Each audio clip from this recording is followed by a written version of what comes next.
안녕하세요. 경제적, 육체적 어려움으로 힘든 분들에게 정확한 정보를 제공하여 희망적인 결과를 만들어드리는 산재 가이드입니다. 저희 아버지는 탄광부 퇴직 후 진폐증 진단을 받고 공단 병원에서 요양 중 사망하셨습니다. 진폐연금인지는 모르지만 공단으로부터 일정 금액을 매달 수령해 오셨는데 사망 이후 연금 수령이 중단되었습니다. 아버지가 사망하더라도 당연히 연금을 받을 수 있을 줄 알았는데 하루아침에 연금 지급이 중단되니 어머니의 생계가 걱정이 됩니다. 공단에 문의하여도 우선 접수해야 알 수 있다는 말만 반복하고요. 어떻게 준비해야 진폐유족 보상 지급이 가능할까요? 또 유족 보상을 받게 되면 저희는 어떤 보상을 받을 수 있을까요? 우선 위로의 말씀을 드립니다. 아버님께서는 진폐증 진단 이후 장기간 공단 병원에서 요양 중 사망하신 걸로 확인이 됩니다. 현재 질문 주신 내용만으로는 구체적인 사안 확인이 어려우나 질문자님이 참고하실 수 있는 진폐증으로 인한 사망 인정 기준 검토, 진폐법, 국법, 신법 적용 여부에 따른 유족 보상의 종류로 나누어 답변 드리겠습니다. 진폐증 사망 인정 기준부터 볼게요. 진폐증은 가장 대표적인 업문상 질병으로 현대 의학기술로는 완치가 불가능합니다. 진폐증의 심화에 따른 심폐기능의 악화와 합병증 발현으로 인해 예후가 좋지 않은 질병으로 분류되고 있습니다. 유족분들은 재해자가 살아생전 진폐증으로 인정받고 보상을 지급받아 왔으니 사망 시에도 당연히 수령하셨던 보상을 승계할 수 있다는 생각을 하십니다. 그러나 근로복지공단은 재해자의 사망이 진폐로 인한 사망이 인정되어야만 진폐유족 보상을 지급합니다.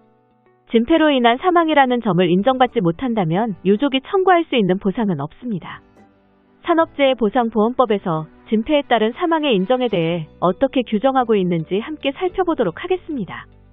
산업재해보상보험법은 진폐에 따른 사망 여부를 판단함에 있어 고려해야 할 사항으로 진폐병형, 심폐기능, 합병증, 성별, 연령 등으로 할 것임을 명시하고 있습니다. 진폐 환자들의 폐 속에 들어온 먼지와 폐세포와의 싸움에서 결국 폐는 본래의 모양새가 망가지고 굳은 살처럼 굳어지는데 이것을 폐섬유화라고 하고 굳은 살처럼 굳은 것이 양파와 같이 겹겹이 쌓여 둥글게 된 것을 결절이라고 합니다. 이 결절은 좁쌀 크기로 시작했다가 진폐증의 심화에 따라 점점 커져서 쌀알, 콩알만해지기도 합니다. 결절은 흉부 X선 사진에 흰 음영으로 나타나는데 보통 대음영은 직경 또는 너비가 1cm보다 큰 결절, 소음영은 그보다 작은 결절을 의미합니다. 진폐병형은 흉부 X선 사진에서 나타나는 음영의 크기와 밀도로 결정됩니다. 진폐증 심화로 인해 대음영이 발견될수록 합병증, 심폐기능 악화가 발생할 가능성이 높기에 대음영일수록 진폐로 인한 사망 인정 확률이 커집니다. 또한 병영진단병원과 근로복지공단의 진폐심사회의 병영 판독 결과가 상이할 수 있어 전문가의 꼼꼼한 검토가 필요합니다. 진폐 환자분들이 가장 고통을 호소하는 진폐 증상의 하나가 호흡부전이라고 볼 수 있는데 이는 진폐증의 악화로 인한 심폐기능의 악화로 인해 발생합니다. 진폐 환자의 심폐기능은 노력성 폐활량, 1초율, 1초량의 정도에 따라 경미장애부터 고도장애까지로 나뉩니다. 사망 직전 호흡부전이 악화되었는지, 오랫동안 호흡부전을 알아왔는지가 진폐로 인한 사망 인정의 중요한 기준으로 작용하는데 사망 직전에는 심신쇠약과 위독한 상황으로 인하여 폐기능 검사를 실시하지 않았을 확률이 큽니다. 이때에는 의무기록을 꼼꼼하게 검토하여 심폐기능의 악화 정도를 임상적으로 증명해내는 작업이 필요합니다. 진폐의 예방과 진폐근로자의 보호 등에 관한 법률 제2조 2호 및 같은 법 시행규칙 제2조에 따라 진폐합병증은 활동성 폐결핵, 흉막염, 기흉, 폐기종, 기관지염, 폐성심, 기관지확장증, 원발성폐, 비정형 미코박테리아 감염까지 총 9가지로 규정되어 있습니다.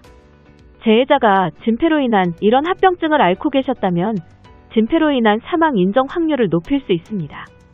단, 기존 정밀진단 당시 진단받지 못한 합병증을 오랜 기간 앓고 있어 왔을 확률이 있기에 방사선 영상, 의무기록 분석이 굉장히 중요합니다. 2010년 11월 21일 이전부터 계속 요양 중이며 상병보상연금을 지급받아온 진폐요양 환자가 사망한 경우 국법상 진폐유족 위로금을 청구할 수 있으며 산재법상 유족급여 규정이 그대로 적용됩니다. 장의비 청구는 물론 산재연금 수급권자, 즉 배우자가 계시면 산재유족연금이, 배우자가 없고 자녀분들만 있는 경우에는 유족보상 일시금 1,300일분을 청구할 수 있습니다. 그러나 2010년 11월 21일 이전 진폐증을 진단받았으나 요양 결정을 받지 못한 제가 진폐 환자들이 사망한 경우 요양 환자들과는 보상이 다릅니다. 국법상 진폐유족 위로금과 장의비를 청구할 수 있으나 산재법상 유족급여 규정이 적용되지 않습니다. 배우자가 있는 경우 진폐재해자가 살아생전 지급받아오신 진폐보상연금을 승계받을 수 있으나 배우자가 없고 자녀만 있는 경우 진폐보상연금을 승계할 수 없습니다. 2010년 11월 21일 이후 진폐증을 진단받은 진폐재해자가 사망할 경우 살아생전 진폐재해 위로금으로 통합하여 위로금을 지급받았기에 따로 청구할 수 있는 위로금은 없습니다. 신법 적용을 받는 진폐재해자의 유족은 장의비를 청구할 수 있으며 연금 수급권자가 있는 경우에 한해 진폐보상 연금을 승계할 수 있습니다. 이렇듯 진폐증 진단 시점, 요양 여부, 배우자 유무에 따라 수령할 수 있는 진폐유족급여가 상이해지기에 노무사의 검토를 꼭 받아보시길 추천드립니다. 보험급여 지급 기준이 되는 평균 임금의 상향 검토를 통해 지급되는 보상금액을 최대로 끌어올릴 수 있으며 사망 이전의 의무기록 분석을 통해 진폐 장애 등급 조정 후 미지급된 장애급여를 청구해 볼 수도 있으니 참고하세요. 산재 가이드는 법률적으로 문제가 될 수 있는 부분에 관해 상세히 설명을 드리고 해결책을 제시하는 길잡이를 해드립니다. 항상 노력하는 자세로 의뢰인의 이익을 최우선하는 모습을 보여드리겠습니다. 그 밖에 더 많은 정보는 네이버 산재 가이드 카페로 오시면 확인하실 수 있습니다. 내용이 마음에 드셨다면 구독과 좋아요, 알림 설정 부탁드립니다. 더 좋은 내용으로 찾아오겠습니다. 감사합니다.